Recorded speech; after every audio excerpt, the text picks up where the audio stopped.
이 시간 오후에 함께 보실 말씀은 창세기 32장 24절에서 32절까지 말씀을 보도록 하겠습니다. 창세기 32장 24절에서 32절까지 말씀입니다.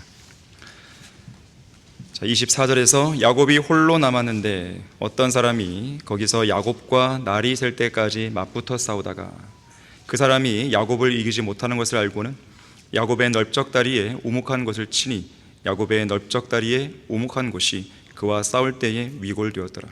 그 사람이 말하기를 날이 새니 나로 가게 하라 하니 야곱이 말하기를 당신이 나를 축복하지 아니하면 가게 하지 아니하겠나이다 하였고, 그 사람이 야곱에게 말하기를 내 이름이 무엇이냐 하니 그가 말하기를 야곱이니이다 하더라.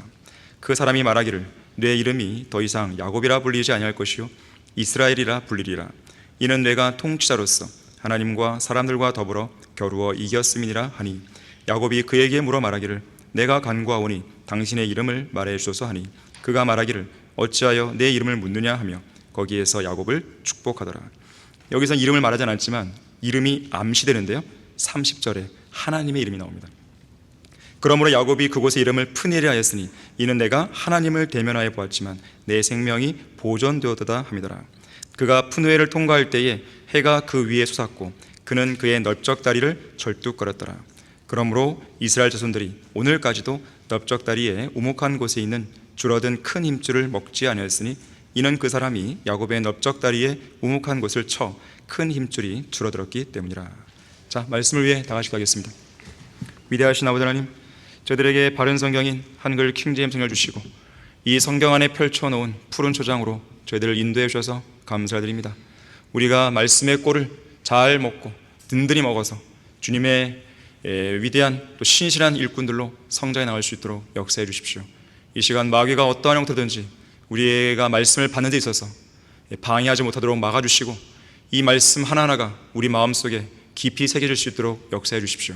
이 말씀에 우리의 마음이 사로잡힐 수 있도록 역사해 주십시오. 주 예수 그리스도 이름으로 기도했습니다. 아멘. 하나님과 겨루어 이긴 야곱, 하나님과 겨루어 이긴 야곱이라는 제목으로 설교하겠습니다. 진리의 성경에는 우리의 뇌리 속에 오랫동안 선명하게 남아있는 여러 장면들이 있죠. 여러분들은 어떤 사건이 가장 인상 깊게 여러분의 마음에 남아있습니까? 노아의 홍수라든지 노아의 방주라든지 바벨탑 사건, 다윗과 골리앗의 싸움, 사자굴에 던져진 다니엘, 물 위를 걸어간 베드로, 많이 있죠. 특히 진지한 기도에 응답하시는 하나님께서 위대한 능력을 행하시는 그 모습, 이 모습은 어떤 장면들보다도 우리 마음속에 깊은 인상을 남기고 또 절대 잊지 못할 강력한 도전을 주기도 하는 것이죠. 성경에서 하나님께 드리는 간구와 기도라는 의미로 영어 단어 프레이가 가장 먼저 사용된 인물은 믿음의 조상 아브라함입니다. 프레이라는 단어. 그 전에는 이제 부탁한다, 누군가에게 부탁한다 이런 단어를 썼지만 하나님께 드리는 어떤 이제 기도와 간구의 의미로 볼 때 아브라함에게 가장 먼저 쓰여지는 것이에요. 아브라함은 기도의 사람입니다. 믿음의 사람은 기도의 사람인 거예요. 창세기 18장에서 하늘에서 내려온 세 천사와 함께 대화를 나눌 정도였죠. 특히 그중 한 분은 주의 천사, 곧 주 하나님이셨죠. 엘리야는 우리와 동일한 성정을 지닌 지극히 평범한 사람이었지만 간절한 기도의 능력을 통해 3년 6개월 동안 하늘들을 닫아 비가 오지 않게 했고 또 하늘들이 다시 비를 내리게 하기도 했죠. 이런 위대한 일을 수행한 선지자가 우리와 동일한 성정을 지닌 사람이라는 말씀에 우리는 위로를 얻습니다. 흔히들 구약의 선지자들이나 기도의 능력을 경험했던 옛 성도들이 우리와는 무언가 달라도 다른 사람일 거라는 그런 생각을 지우기가 쉽지 않잖아요. 하지만 분명한 것은 그들이 훨씬 더 어두운 시대를 살았다 하더라도 또 그런 가운데 기도의 큰 능력을 발휘했다 하더라도 그들 역시 우리와 똑같은 성정을 지녔다는 사실입니다. 그것이 정말로 사실이라면 사실이라면 또한 그런 능력 있는 기도를 우리도 할 수 있다는 거죠. 자신감을 가질 수 있는 것입니다. 선지자 엘리사는 기도를 통해 죽은 아이를 살렸죠. 남왕국 유다의 사악한 왕 므낫세조차도요, 포로로 잡혀간 바벨론에서 하나님께 회개하며 부르짖었을 때 주님께서는 그의 부르짖는 기도를 들으셨고 그의 감옥에서, 바벨론 감옥에서 풀려나게 하셨고 다시 예루살렘으로 돌아와 보좌에 앉게 하셨죠. 재판관이었던 삼손도 보십시오. 마지막 순간에 기도했더니 하나님께서 기도에 응답하셔서 힘을 다시 회복시켜줬죠. 그 결과 삼손은 그가 살아있을 때보다 죽을 때 더 많은 적들을 죽였습니다. 비록 삼손이 타락한 재판관이었지만 마지막 순간만큼은 기도의 힘으로 하나님과 함께하는 능력을 지닐 수 있었습니다. 바꿔 말하면 어떤 타락한 성도가 하나님께 진실한 마음으로 참회하고 다시 돌아오기만 하면 주님은 지체치 않으시고 그 성도와 함께 하시는 거예요. 그 성도의 기도에 응답하시는 것이죠. 그 성도를 용서하시는 것이죠. 고난의 대명사인 욥이 기도했을 때 하나님은 욥을 고난에서 회복시켜 주셨습니다. 빛으로 어둠을 몰아내셨고 기도의 응답을 통해서 욥이 이전에 소유했던 것보다 더 많은 것을 하나님은 그에게 채우셨습니다. 다니엘이 하나님께 기도했을 때는 천사 가브리엘이 내려와 그를 향해서 하나님의 사랑을 크게 받는 자라고 말했습니다. 또한 기도의 응답으로 다니엘은 하늘로부터 계시된 환상들을 보게 됩니다. 그리고 하늘의 은밀한 것들을 깨달을 수 있었죠. 사도행전에서는 이탈리아 부대의 백부장인 이방인 코넬료가 진지하게 기도했을 때 그 기도에 경청하신 하나님께서는 베드로를 보내십니다. 그리고 베드로가 전하는 메시지를 통해서 코넬료가 구원받았고 그뿐 아니라 그의 가족들, 다른 사람들도 함께 복을 받게 되는 것이죠. 베드로가 감옥에 갇혔을 때는 그의 동역자들이 그를 위해서 쉬지 않고 기도했습니다. 그러다 주의 천사가 내려와서 그를 감옥에서 구출해 주었죠. 바울과 실라는 빌립보 감옥에 갇혔을 당시 한밤중에 기도하고 찬양을 부르자 그곳에 지진이 일어났고 감옥문이 풀렸고 그때 빌립보 간수가 구원받게 됩니다. 신실한 두 사람의 기도가 빌립보 간수로 하여금 무릎 꿇게 한 것이고 그 간수뿐 아니라 그의 가족들까지도 구원받은 거예요. 스테판이 기도했을 때는 하늘의 빛을 통해 그의 얼굴에서 빛이 났습니다. 모세가 시내산에서 내려왔을 때도 얼굴에서 빛이 났어요. 왜냐하면 모세는 하나님과 교제한 후에 내려온 거잖아요. 따라서 어떤 성도가 진지한 기도로 하나님과 교제하려 할 때 주님은 그를 향해 그분의 얼굴을 드실 것입니다. 그때 그의 얼굴에는 하나님께서 기도를 들으시고 응답하셨다는 이 사실로 인해서 슬픈 기색은 사라지고 환한 빛이 그의 얼굴에 역력하게 서려있게 됩니다. 자, 오늘 본문에서는 찬탈자라는 뜻의 이름을 가진 야곱이 하나님께 진지하게 기도를 드리고 있습니다. 야곱은 지금 끈질긴 기도로 주의 천사와 맞붙어 싸우고 있습니다. 잘 알다시피 지금 야곱은 위험 가운데 놓여 있죠. 두려움 속에 있습니다. 창세기 32장 6절에 의하면 형 에서가 오는 거예요. 혼자 오는 것도 아니고 400명의 무리를 이끌고 옵니다. 상황이 심상치 않았어요. 야곱의 머릿속에는 20여 년 전 형의 장자권과 복을 가로챘다는 이유로 자신을 죽이려 하던 그 분노에 찬 형 에서의 모습이 불현듯 떠올랐을 것이에요. 두려움이 몰려왔습니다. 하나님께서 도와주지 않으시면 나와 내 가족과 식솔들은 이제 죽은 목숨이구나. 주님께 매달리는 것만이 유일한 해결책이었습니다. 때는 밤이었고 야곱은 무릎을 꿇었어요. 야곱의 얼굴은 지난날 자기가 저지른 죄들에 대한 참회의 눈물로 뒤범벅이 되어 있었을 것입니다. 기억나는 죄는 다 자백했을지 몰라요. 32장 9절부터 12절에서 보는 것처럼 하나님께서 하신 그 약속을 기억하면서 제차 3차 주님께 상기시켜 드렸을 것이에요. 주님께서 이렇게 말씀하지 않았습니까?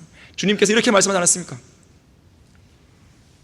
그야말로 절체절명의 순간에 처한 야곱은 힘겹게 외로운 사투를 벌이며 주님 앞으로 진지하게 다가서고 있었던 것입니다. 여러분의 기도는 얼마나 진지합니까? 첫 번째로, 혼자라는 생각이 들 때, 홀로 남았다는 생각이 엄습해 올 때 절대로 여러분은 혼자가 아니라는 것을 깨달아야 됩니다. 본문 24절입니다. 야곱이 홀로 남았는데 어떤 사람이 거기서 야곱과 날이 셀 때까지 맞붙어 싸우다가 그랬어요. 야곱이 홀로 남았다 그랬습니다. 일반적으로 혼자 남았다는 이 생각은 외로운 감정을 자극합니다. 그리고 그 외로움은 괴로움으로 바뀌어서 인간의 마음속을 깊이 파고들어요. 그리고 그러한 괴로움은 결국 눈물이 되어서 두 뺨 위로 하염없이 흘러내립니다. 주체할 수 없을 정도로. 그래서 인간은 외로움을 두려워합니다. 특히 힘없는 노인들이 사고나 질병, 폭력, 강도 등의 경우처럼 스스로의 힘으로 도저히 감당할 수 없는 속수무책의 상황에 처할까봐 그 외로움을 두려워하는 거예요. 언젠가 나이 70세쯤 되는 할머니가 스스로 목숨을 끊는 일이 있었습니다. 원인은 경제적인 어려움 때문이 아니었어요. 돈은 많았어요. 건강상의 문제도 없었습니다. 오직 외로움 때문이었습니다. 할머니의 호주머니에서 발견된 작은 수첩에는 지난 1년 365일간의 기록이 매일같이 짤막한 문구로 남아있었어요. 그 문구는 매일 똑같았어요. 이런 문구입니다. 오늘도 나에게 찾아온 사람은 아무도 없었습니다. 그러면 젊다고 해서 외로움을 덜 느낄까요? 6년 전 영국 BBC에서 전 세계 5만 5천 명의 사람들을 대상으로 외로움에 관한 설문조사를 했습니다. 75세 이상의 노인은 27%만이 자주 외로움을 느낀 반면 16세에서 24세의 젊은 층은요 무려 40%가 외로움을 자주 느꼈다는 통계가 나왔어요. 바꿔 말하면 이런 거예요. 내 주위에 사람이 많으면 외로움을 덜 느끼고 사람이 없으면 외로움을 훨씬 더 많이 느끼는 것은 아니라는 얘기입니다. 그래서 함께하는 사람이 많아도 군중 속의 외로움이라는 것이 존재해요. 군중 속의 외로움. 또한 남편이 옆에 누워 있어도 외로움을 느끼는 아내가 있고요, 아내가 옆에서 이런저런 말을 걸어줘도 외로움을 겪는 남편이 있습니다. 부모가 한 집에 같이 살고 있다 해도 외로움 속에 살고 있는 자녀들이 많이 있는 것이에요. 그러나 반드시 기억해야 할 한 가지가 있는데, 홀로 남았다는 생각이 밀려오고 극심한 외로움이 찾아오는 바로 그 순간, 거기 홀로 남은 그 고독 속에 누군가가 함께 있다는 사실입니다. 오늘 본문에서 야곱이 홀로 남았을 때 어떤 사람이 거기에 있었어요. 거기서 그 사람은 날이 셀 때까지 야곱과 맞붙어 싸웠습니다. 자, 어떤 사람은 주의 천사였습니다. 천사는 현현이죠. 현현, 무언가의 나타남. 주의 천사는 주의 현현, 주님의 나타나심. 구약시대의 주의 천사는 하나님께서 인간에게 나타나셔서 인간을 대면하시는 방법이었습니다. 그냥 나타나시면 사람은 죽어버리는 거예요. 거룩하신 하나님을 대면할 수 있는 인간은 없습니다. 그래서 주의 천사의 모습으로 나타나신 거죠. 그래서 야곱은 본문 30절에서 내가 하나님을 대면하여 보았지만 내 생명이 보존되었다고 말하는 거예요. 사람이 옆에 있든지 없든지 외로움이라고 하는 것은 그 누구에게도 올 수 있습니다. 한 인간이 다른 인간이 겪는 외로움을 근본적으로 해결할 수 없기 때문에 그래요. 하지만 홀로 남겨진 그 자리에 하나님께서 함께 한다는 사실을 기억하십시오. 인간의 외로움은 성령 하나님만이 어루만져 주시고 치유해 줄 수 있습니다. 특히 하나님께서는 홀로 남겨진 그 성도의 기도에 경청하십니다. 여러분이 외로움 자체와 사투를 벌이든지 아니면 그 외로움 속에서 어떤 다른 문제를 가지고 홀로 사투를 벌이든지 간에 진지한 기도를 통해 하나님과 맞붙어 싸워야 돼요. 필요하다면 깊은 밤이 지나 날이 셀 때까지 기도로 맞붙어 싸워야 됩니다. 거기에 답이 있기 때문에 그런 거예요. 중국 선교사 허드슨 테일러는 선교지에서 아내를 잃은 후 깊은 외로움에 시달린 적이 있었습니다. 하지만 그는 외로움 속에서도 함께 하시는 하나님의 도움으로 깊은 외로움을 이겨낸 후 본국에 있는 모친에게 이렇게 편지했습니다. 제 아내가 저에게 어떤 존재였는지 오직 하나님만이 아십니다. 주님께서는 그녀 안에 깃들어 있던 저의 눈빛과 마음의 기쁨이 얼마나 컸는지 잘 아십니다. 하지만 주님은 그녀를 취해 가시는 것을 좋게 여기셨습니다. 그래서 주님의 사랑 가운데 그녀를 고통 없이 취해 가셨습니다. 또한 앞으로 혼자 일하고 수고해야 할 저에 대해서도 그에 못지않게 좋게 여기셨습니다. 하지만 저는 혼자가 아닙니다. 그 어느 때보다도 하나님께서는 저와 함께 계시고 제 곁에 더 가까이 계시기 때문입니다. 겟세마네 동산에서 모든 제자들에게 버림당하셨고 사람들에게서 멸시받고 거부되었으며 슬픔의 사람이요 질고에 익숙한 분 예수 그리스도께서는 극심한 외로움과 고독이 무엇인지를 잘 아시는 분이세요. 직접 경험하신 거죠. 그분께 여러분의 외로운 마음을 진지한 기도로 모두 쏟아놓아야 됩니다. 그렇게 하면 외로움 속에서도 함께 하시는 주 하나님을 만나게 됩니다. 그러한 교제 속에서 여러분은 외로움이 오히려 복이었다는 사실도 깨닫게 될 것이에요. 극심한 외로움 속에서 홀로 하나님을 독대해 본 성도만이 하나님이 어떤 분이신지 더 깊이 알게 됩니다. 더 나아가서는 하나님과 함께하는 바로 그 사람이 다수라는 사실도 깨닫게 되는 것이죠. 특히나 날개로 치솟으며 홀로 비상하는 독수리처럼 주님을 앙망하여 외로움의 자리를 박차고 일어나 저 하늘 높이 홀로 비상하는 위대한 성도로 성장하게 될 것이에요. A.W. 토저가 이런 말을 했습니다. 큰 독수리는 다른 새들과 함께 날지 않고 홀로 날아간다. 큰 사자는 다른 사자와 함께 사냥하지 않고 혼자 사냥한다. 위대한 성도 역시 홀로 비상한다. 누구와 함께요? 주님과 함께죠. 여러분의 기도는 얼마나 진지합니까? 두 번째로 육신이 깨지고 육신이 부서지고 육신이 죽어야 진정한 복을 받을 수 있습니다. 육신이 문제예요. 자, 오늘 본문 25절입니다. 그 사람이 야곱을 이기지 못하는 것을 알고는 야곱의 넓적다리에 우묵한 곳을 치니 야곱의 넓적다리에 우묵한 곳이 그와 싸울 때 위골되었더라. 창세기 32장 이제 앞선 문맥을 쭉 보다 보면요, 야곱은 하나님께 기도하기 전에 인간적인 방법으로 문제를 해결하려 했습니다. 뿐만 아니라 기도를 드린 후에도 여전히 인간적인 방법을 동원해서 그걸 보완하려고 했었어요. 한번 보겠습니다. 32장 3절부터 5절 내용을 보게 되면 우리가 다 읽지는 않겠지만요, 이 야곱을 향한 분노 속에 여전히 야곱을 죽이려고 혈안이 되어 있을지 모를 형 에서의 마음을 달래기 위해서 야곱은 선물 공세를 펼칩니다. 기도하기 전에요.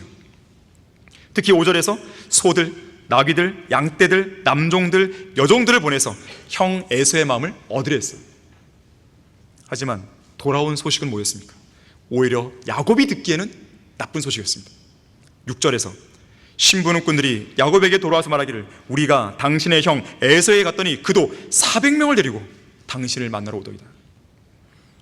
그러자 육신이 여전히 펄펄 살아있는 야곱은 즉시 하나님께 무릎 꿇고 기도로 도움을 구하기는커녕 또 다른 계획, 또 다른 육신적인 계략을 고하는 데게 바빴습니다.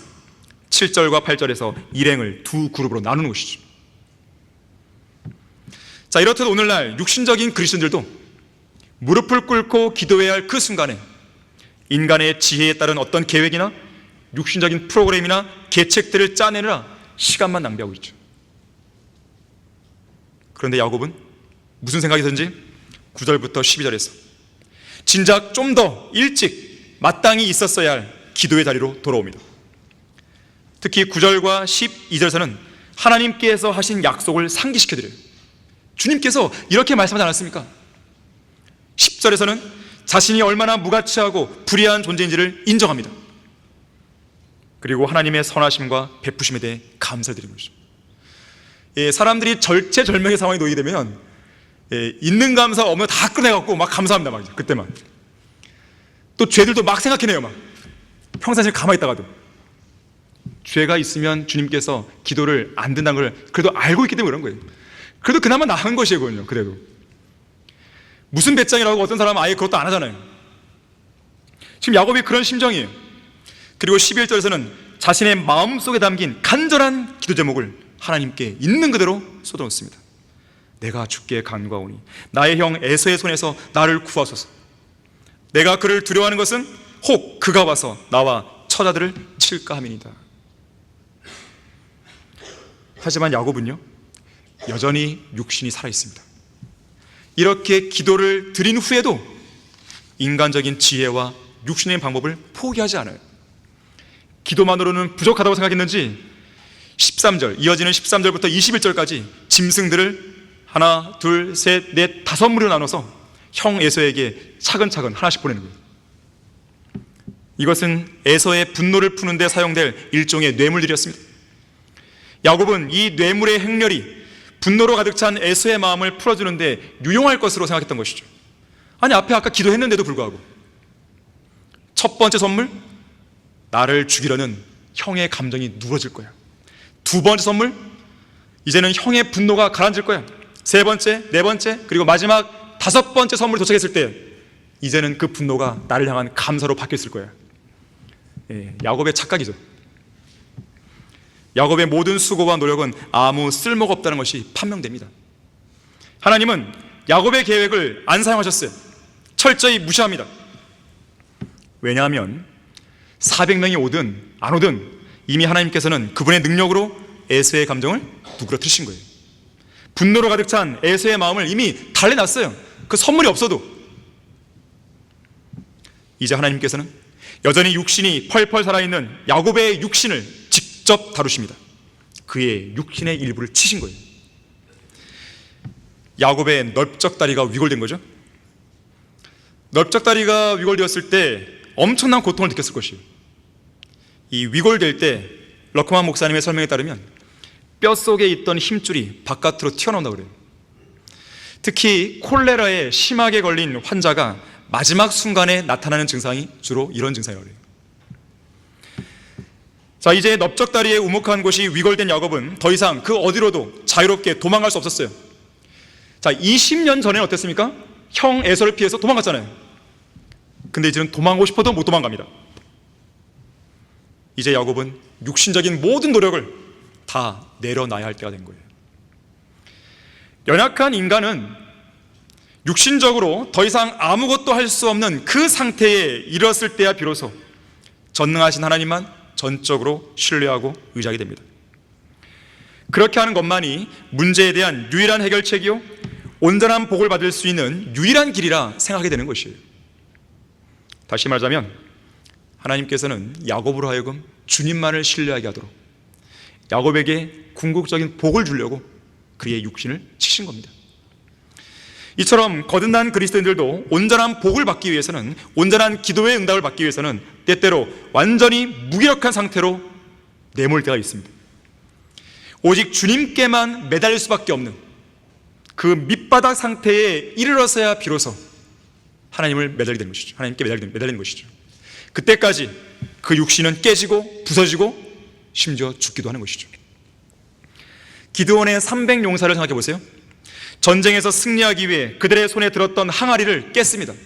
어둠 속에서 깨트렸더니 그 안에 감추었던 빛이 발산한 거죠. 질그릇에 비유되는 우리의 육신을 깨트리고 부수고 우리의 옛사람을 벗어버리고 이 옛사람을 죽은 것으로 여겨야만 우리 질그릇 안에 계신 보물 예수 그리스도께서 온전한 빛을 발산할 수 있는 것입니다. 이 질그릇을 깨트려야 우리 안에 계신 그리스도의 향기가 널리 퍼져가는 겁니다. 깨지지 않고서는 예수 그리스도께서 온전히 드러날 수 없어요. 그분의 능력을 우리가 경험할 수 없다는 뜻입니다. 베다니에 있는 문둥병자 시몬의 집에서 예수님을 찾아온 한 여인은 매우 값진 감송향유를 주님의 머리에 붓기 위해 옥합을 깨트렸죠. 옥합이 깨지는 순간 그 향내는 그 집안을 꽉 채웠을 것입니다. 영적 전쟁에서의 승리, 기도의 응답, 하나님의 위대하심과 전능하신 능력을 온전히 경험하는 일, 그 일을 위해서는 육신, 이 문제의 육신을 부수고 깨뜨리고 죽여야 하는 것입니다. 그리고 절대적으로 철저하게 주 하나님만을 믿고 신뢰하고 의지해 나가야 되는 것이에요. 여러분의 기도는 얼마나 진지합니까? 세 번째로, 문제의 본질에 직면했을 때 정직한 자세를 취해야 됩니다. 하나님께서는 여러분의 기도에 응답해 주기 위해서, 여러분에게 복을 주시기 위해서 여러분이 지금 갖고 있는 어떤 문제의 본질에 직면하게 하십니다. 그리고 그 본질 앞에서 여러분이 정직하게 다가서기를 원하세요. 그 문제가 해결되지 않으면 그 문제에 있어서 여러분이 정직하게 다가오지 않으면 하나님은 그 이상으로 나가지 않으십니다. 야곱이 바로 그런 경우예요. 자, 본문 27절에서 그 사람이 야곱에게 말하기를 내 이름이 무엇이냐 하니 그가 말하기를 야곱이니이다 하더라. 내 이름이 무엇이냐?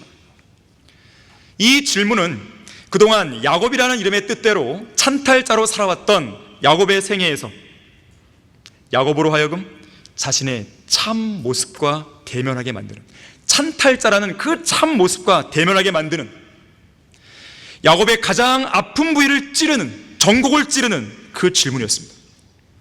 야곱은 이 질문을 딱 듣는 순간 20여 년 전, 자기의 본향을 떠나오기 전 그날의 일이 그 머릿속에 갑자기 소환된 것이죠. 약 20년 전, 그는 아버지 이삭 앞에서 어머니 리브카가 대신 요리해준 별미와 빵을 들고 떨리는 마음으로 서 있었습니다. 뭐 하기 위해서요? 그 복을 찬탈하기 위해서. 그때 아버지 이삭이 묻습니다. 내 아들아, 내가 누구냐? 이 야곱은 이 질문에 정직하게 대답지 못했어요. 여러분, 창세기 27장 한번 가보겠습니다. 27장 15절에서 17절 보십시오. 창세기 27장 15절에서 17절 보시면, 리브카가 집에 자기와 함께 있는 그녀의 맏아들 에서의 좋은 의복을 갈다가 지금 남편 이삭을 속이기 위해 작전을 짜는 것이죠. 작은 아들 야곱에게 입히고 또 염소 새끼들의 가죽으로 손과 목에 매끈한 곳에 붙이고 그녀가 마련한 그 별미와 빵을 그녀의 아들 야곱의 손에 주더라 그랬어요. 야곱은 어머니 리브카와 함께 공모했습니다. 아버지 이삭을 완벽하게 속이고 형 에서에게 주어질 복을 찬탈하기 위해서 완벽한 준비를 갖추고 아버지에게로 가고 있는 거예요. 이후 18절부터 29절까지 내용에서는요, 아주 긴장되고 긴박한 20분 또는 30분의 시간이 지나갑니다. 이삭과 야곱 간에 주고받는 이 긴박한 대화 속에서요, 이삭은 계속해서 의심을 품고 야곱은 그 의심을 해소하기 위해서 진짜 같은 연기를 아주 기가 막히게 연출을 해야 했습니다. 계속해서 완벽한 거짓말과 완벽한 알리바이를 꾸며대기 노력한 것이죠. 한쪽에서는 의심을, 한쪽에서는 거짓말을, 총 6번의 의심과 4번의 거짓말이 창과 방패처럼 위험천만하게 서로 찌르고 맞고 아주 긴박한 대화가 착착착 하는 것이에요. 18절에서 이삭이 먼저 공세를 취합니다. 내 아들아, 내가 누구냐? 의심스러운 눈초리로 부른 것이. 눈이 침침해진 이삭, 상대적으로 귀가 민감해졌겠죠? 처음부터 야곱의 목소리만 들어도 의심이 들었습니다. 내가 누구냐? 만일의 야곱이요, 여기서라도 정직하게 야곱입니다. 그랬다면 상황은 종료되는 것이에요. 더 이상의 어떤 대화도 진전되지 않은 상황이었기 때문에 그냥 서로 간에 안부 정도만 묻고 아버지 괜찮으십니까? 그리고 마음 편히 뒤로 돌아 나오면 되는 거죠. 하지만 야곱은 19절에서 건널 수 없는 강을 건넙니다. 나는 아버지의 맏아들 에서로서이다. 이제 야곱의 본격적인 거짓말이 이제 시작되는 거예요. 거짓말은 거짓말 낳습니다. 야곱은 아버지의 의심을 확실히 해소하기 위해서 한 가지 거짓말을 더 덧붙여요. 아버지께서 내게 청하셨던 대로 행하였나이다. 자, 이삭은 야곱에게 청한 적이 없어요. 내가 간구하오니 일어나 앉으셔서 나의 사냥한 고기를 잡수시고 아버지의 혼이 나를 축복하셔서. 하지만 아버지 이삭은 그리 대충대충 넘어갈 사람이 아니었습니다. 내 아들아, 내가 어떻게 그처럼 빨리 잡았더냐? 문제의 핵심을 찌르는 예리한 질문 앞에 야곱은 당황했을지 몰라요. 야곱은 어떤 사람이에요? 사냥의 사자도 모르는 사람입니다. 평범한 사람이었고 장막에 거하면서 팥죽 끓이고 음식 만드는 걸 좋아했습니다. 어떻게 사냥을 준비해야 되고 또 어떻게 사냥을 해야 되는지, 특히 사냥하는 데 평균적으로 시간이 얼마나 소요되는지 도무지 감이 없어요. 사냥의 사자도 모르는 사람에게 어떻게 그처럼 빨리 잡았더냐? 이 갑작스러운 질문은 그야말로 진땀나게 하는 질문이었을 것입니다. 하지만 야곱은 구원받지 않은 종교인들이 자주 남발하는 말로 위기를 모면합니다. 주 아버지 하나님께서 내게 보내셨나이다. 하나님의 뜻입니다. 하나님이셨어요. 아주 경건한 척. 이삭의 질문은 사냥하는데 걸리는 시간을 감안해야 할 만큼 과학적이고 수학적이고 논리적인 답변을 요구하는 질문이었지만 괜히 거기에 맞춰서 그 프레임에 빠져서 응수했다가는 일이 더 복잡해질 것이에요. 거짓말이 들통날 것입니다. 머리가 빠르게 회전하는 야곱은 종교적인 답변으로 슬쩍 넘어가는 것이죠. 하나님께서 해줬다는데 무슨 말이 더 필요하겠어요?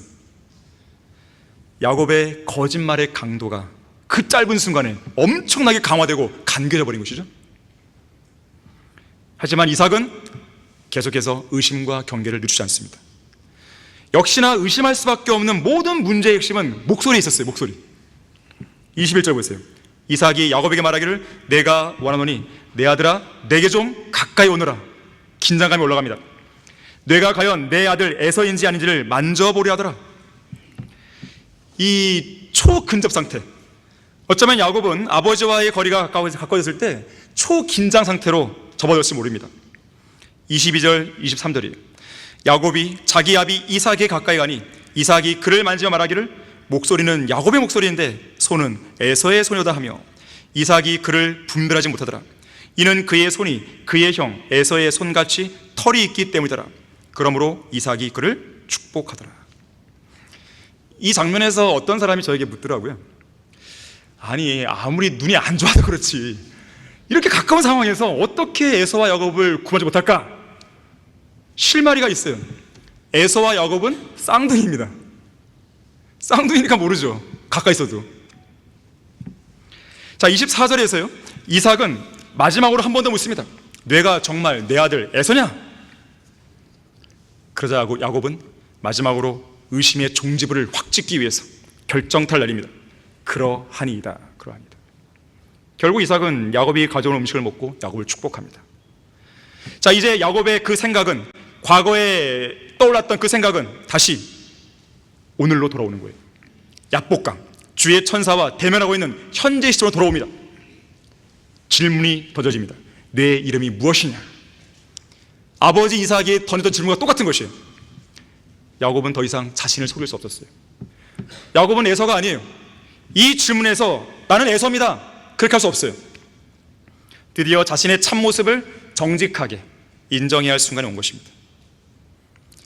럭커 목사님이 이렇게 설명합니다. 제 이름은 야곱입니다. 저는 불법자고, 저는 범법자고, 저는 그 이름대로 찬탈자입니다. 저는 야곱입니다. 야곱이 맞습니다. 만일 전능하신 하나님께서 심판석에 서 있는 우리에게 너의 이름이 무엇이냐 라고 묻는다면 제 이름은 박승용입니다, 홍길동입니다, 철수입니다, 영희입니다, 이렇게는 말하지 못할 거예요. 오히려 저의 이름은 탐욕입니다, 쾌락입니다. 저의 이름은 자기 영광입니다. 저의 이름은 탐심입니다. 저의 이름은 게으름입니다. 저의 이름은 거짓말쟁이고 속임수고 음행자고 가늠자입니다. 네, 맞습니다. 저는 더럽고 추악하고 가증한 죄인입니다. 우리의 부모님이 우리에게 어떤 의미로, 우리에게 얼마나 멋있고 예쁜 이름을 지어주었든지 간에 우리 자신이 가증하고 추악한 죄인들 중에 우두머리란 사실은 결코 변하지 않는 것이죠. 예수 그리스도의 보혈이 아니고서는 용서될 수가 없는 것이죠. 하나님의 자비가 아니고서는 우리는 구원받을 수 없는 것이에요. 그래서 우리가 기도를 할 때도, 진지하게 기도할 때도 하나님의 자비하심을 따라 기도하는 것이에요. 하나님의 은혜 가운데서 기도하는 거예요. 우리가 뭔가를 잘했기 때문에 주님 제가 이렇게 했으니까 이걸 좀 해주셔야 되죠, 이게 아니란 말이에요. 우리가 야곱과 같은 그런 처지에서 우리의 이름을 묻는 하나님께 아무 이름이나 별명을 대면서 우리의 죄인된 참모습을 가릴 수 없습니다. 진지한 기도에는 진지한 회개와 참회가 있는 거예요. 야곱은 드디어 오직 온전한 진실만을 고백할 수밖에 없었어요. 그리고 그러한 진실한 고백이 있었을 때 야곱은 복을 받게 됩니다. 심지어 그의 이름도 통치자라는 뜻의 이스라엘로 바뀌는 것이죠. 우리의 이름도 그리스도로 바뀌는 것이죠. 여러분의 기도는 얼마나 진지합니까? 마지막 네 번째로 끈질긴 기도가 필요합니다. 아까 우리가 건너뛰었던 본문 26절입니다. 그 사람이 말하기를 날이 새니 나로 가게 하라 하니 야곱이 말하기를 당신이 나를 축복하지 않으면 가게 하지 아니하겠나이다 그랬어요. 지금 야곱은 자신의 목숨을 걸고 주의 천사에게 매달리고 있는 것이라 다름없습니다. 왜냐하면 이미 앞선 25절에서 주의 천사가 넓적다리에 우묵한 곳을 위골시킨 순간 야곱이 고통 속에 앞으로 고꾸라졌을 것이기 때문입니다. 눈에는 고통과 아픔의 눈물이 가득 배어 있고 다리는 한쪽이 옆으로 접질러진 채로 야곱은 무릎으로 기어가 필사적으로 주의 천사의 발목을 붙잡고 늘어졌을 것이에요. 어쩌면 계속 맞붙어 싸웠다가는 주의 천사가 야곱의 몸 어느 다른 부위를 더 쳐서 더 고통스럽게 만들지도 모를 그런 상황입니다. 어쩌면 야곱의 목숨을 끊을지도 모르는 것이죠. 하지만 야곱은 방법이 없어요. 선택의 없습니다. 주의 천사를 이대로 보낼 수는 없어요. 당신이 나를 축복하지 않으면 가게 하지 않겠습니다. 죽으면 죽으리라 그 자세죠. 이렇듯 하나님께서 기도하는 성도들에게 원하시는 것은 끈질긴 인내의 강구입니다. 예스이든지 노이든지 가타부타 확실한 기도의 응답이 있을 때까지 끈질기게 계속해서 간구해야 되는 것이에요. 사도 바울을 보십시오. 내 은혜가 내게 충분하다는 이 확실한 응답이 있을 때까지 육체의 가시를 제거해달라고 3번이나 간구했죠. 만약에 그러한 응답이 없었다면 아마도 바울은 4번, 5번, 6번 계속 했을 것입니다. 스로페니키아 여인은 마귀 들린 자기 딸을 고치려고 제자들의 무시나 예수님의 모욕에도 아랑곳하지 않았습니다. 끈질기게 간청한 거죠. 개들에게는 식탁에 빵을 안 준다고 그랬어요. 그때 뭐라고 합니까? 맞습니다. 저는 개입니다. 자신의 본질을 이야기한 것이에요. 저는 야곱입니다. 저는 죄인입니다. 저는 기도의 응답을 받을 만한 자격이 없습니다. 하지만 하나님께 자비를 구합니다. 주님께서 저에게 자비를 베푸셔서 은혜를 베푸셔서 이 기도에 응답 안 하시면 저 죽습니다. 안 됩니다. 그러한 자세가 필요합니다. 그러한 끈질김이 있어야 되는 것이죠. 하나님은 그런 기도를 보기를 원하시는 거예요. 하나님은 우리의 기도가 얼마나 진지한지 보기를 원하시기 때문에 그런 끈질긴 기도를 할 수 있는 상황까지 우리를 내모시는 거예요. 정말로 진지하냐 이거예요. 너가 지금 나에게 지금 간구하는 그 기도가 정말로 간절하냐 이거예요. 정말로 간절한 기도로 하냐 이거예요. 아니면 대충 형식적으로 그냥 다가오냐 이거예요. 나는 그걸 보고 싶다 이거죠.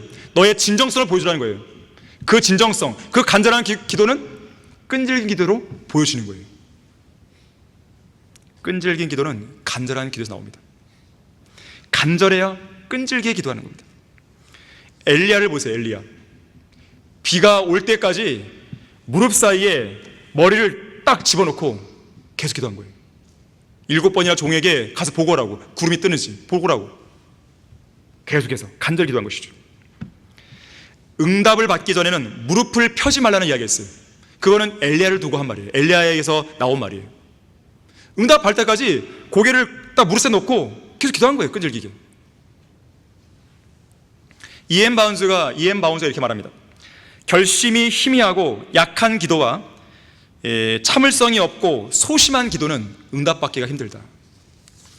아버지의 마음과 아버지의 손과 아버지의 무한한 능력은, 그리고 자녀의 기도에 경청하고 응답하기를 원하시는 아버지의 간절함은 우리가 끝까지 기도하기를 기다리신다.